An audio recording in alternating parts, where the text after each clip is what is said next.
Service in Mount Holly, New Jersey has issued a flash flood warning for Talbot County in eastern Maryland, South Central Queen Anne's County in northeastern Maryland, Caroline County in eastern Maryland, until 5:30 p.m.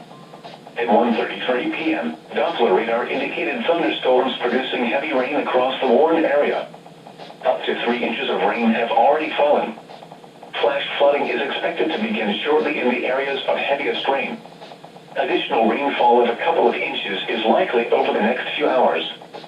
Some locations that could experience flooding include Easton, Talbot, Denton, Federalsburg, Greensboro, Ridgely, Trapp, St. Michaels, Preston, Oxford, Queen Anne, Smithville, Copperville, Agner, Choptank, Windy Hill, Tanyard, Harmony, Tillman Island, and Skipton. Please report flooding to your local law enforcement agency when you can do so safely. Turn around, don't drown.